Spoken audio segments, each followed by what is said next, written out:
अग्निपथ योजना पर तीनों सेनाओं ने की साझा प्रेस कॉन्फ्रेंस। सेना ने अपने साझा बयान में ऐलान किया, अग्निपथ स्कीम को किसी भी सूरत में वापस नहीं लिया जाएगा। सेना ने अपने बयान में यह भी कहा, तीनों सेनाओं ने साफ कर दिया है कि सेना में अब अग्निपथ योजना के तहत ही भर्तियां होंगी, हिंसा में शामिल लोगों की भर्तियां नहीं होंगी। तीनों सेनाओं की साझा प्रेस कॉन्फ्रेंस में कहा गया कि वो कोचिंग संस्थान वाले छात्रों को भड़का और उकसा रहे हैं। सेना प्रमुखों ने कहा, छात्रों को हिंसक प्रदर्शन में हिस्सा नहीं लेना चाहिए। इतना ही नहीं, सेना प्रमुख ने कहा कि भर्ती से पहले शपथ लेनी होगी कि वो आंदोलन में शामिल नहीं थे। संयुक्त बैठक में सेना ने कहा, अग्निवीरों की भर्ती के लिए 1 जुलाई को नोटिफिकेशन जारी हो जाएगा। 24 जून को एयरफोर्स में, 25 जून को नेवी में और 1 जुलाई को सेना में शुरू होगी भर्ती। नोटिफिकेशन के बाद लोग एप्लीकेशन रजिस्ट्रेशन शुरू कर सकते हैं। भर्ती के लिए पहली रैली अगस्त के दूसरे सप्ताह में शुरू होगी। रैली में फिजिकल टेस्ट और मेडिकल होगा और उसके बाद एंट्रेंस एग्जाम। तीनों सेनाओं ने साफ किया, युवाओं में रिस्क लेने की क्षमता और जुनून ज्यादा होती है। अग्निपथ योजना पर बहुत सोच विचार किया गया। अगले 4 साल में 50 से 60 हजार भर्तियां होंगी। आने वाली लड़ाई तकनीकी आधार पर लड़ी जाएगी और जवानों की तरह अग्निवीरों को भी सुविधाएं मिलेंगी। अग्निपथ योजना का बीजेपी के महासचिव कैलाश विजयवर्गीय ने बचाव करते हुए छत्तीसगढ़ के गृह मंत्री पर निशाना साधा। कहा, अग्निपथ की आड़ में युवाओं को भड़का रहे हैं भूपेश बघेल। जंतर मंतर पर कांग्रेस के सत्याग्रह पर विजयवर्गीय ने आरोप लगाया। कहा, कांग्रेस को देश की नहीं बल्कि सिर्फ अपनी कुर्सी की चिंता। कैलाश विजयवर्गीय के बयान पर केजरीवाल का पलटवार। कहा, युवाओं और सेना के जवानों का अपमान मत करो। केजरीवाल ने कहा, जब सेना से अग्निवीर का तमगा लेकर रिटायर होंगे और अगर मुझे भी इस बीजेपी की ऑफिस में सिक्योरिटी रखना पड़े तो मैं अग्निवीर को ही प्राथमिकता दूंगा। अग्निपथ योजना के विरोध में कांग्रेस का जंतर मंतर पर सत्याग्रह। प्रियंका गांधी ने केंद्र पर हमला बोलते हुए कहा, अग्निपथ स्कीम देश के नव युवकों को मार डालेगी।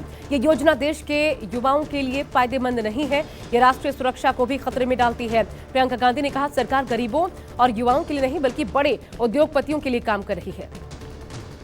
अग्निपथ योजना के खिलाफ युवाओं के आक्रोश के बाद सियासत गरमाई हुई है। ओवैसी ने तंज कसते हुए कहा, आप कितने प्रदर्शनकारियों के घर बुलडोजर चलवाएंगे।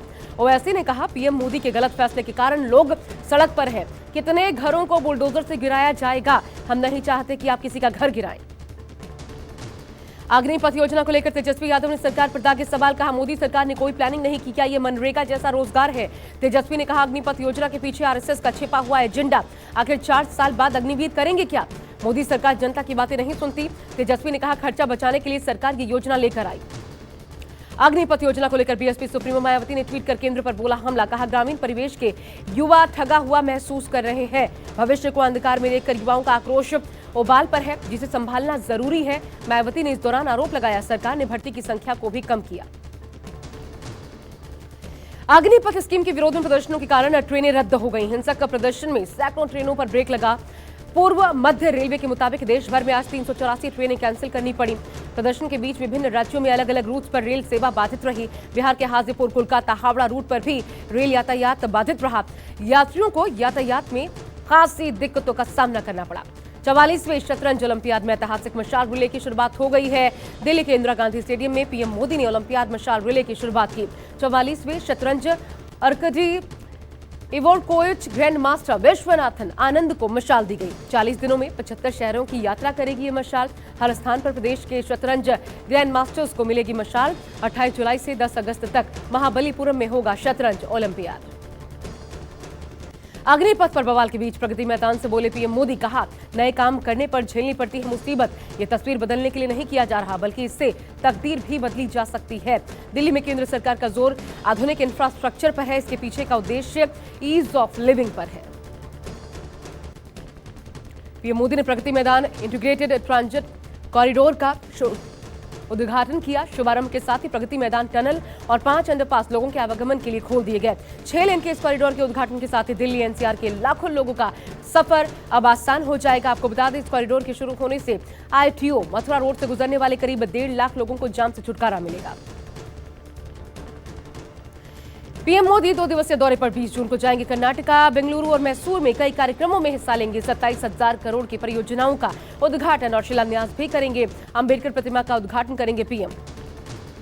आजमगढ़ में लोकसभा के उपचुनाव के लिए सीएम योगी ने चक्रपानपुर में जनसभा की। इस दौरान सीएम योगी ने समाजवादी पार्टी पर निशाना साधा। सीएम ने आरोप लगाया, सपा धोखा देती है। उन्होंने कहा कि जब आजमगढ़ को सहारे की जरूरत थी तो मझधार में छोड़कर गायब हो गए। समाजवादी पार्टी की प्रवृत्ति ही धोखा देने की है।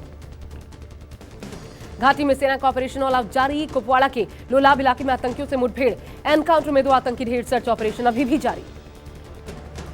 पुंछ के लोरेन मंडी इलाके में भारी बारिश के चलते लैंडस्लाइड के बाद दुकानें और ट्रक मलबे में दब गए। लैंडस्लाइड के बाद राहत बचाव कार्य जारी है। कल भी यहां पर भारी बारिश के चलते कई घरों समेत सरकारी इमारतों में पानी घुसा था। नमस्कार, मैं हूं मानक गुप्ता। अगर आपको हमारा ये वीडियो पसंद आया हो तो इसे लाइक और शेयर जरूर करें और हां, हमें सब्सक्राइब और फॉलो करना ना भूलें ताकि आप देश और दुनिया की कोई खबर मिस ना करें। तो जुड़े रहिए हमारे साथ और देखते रहिए News 24।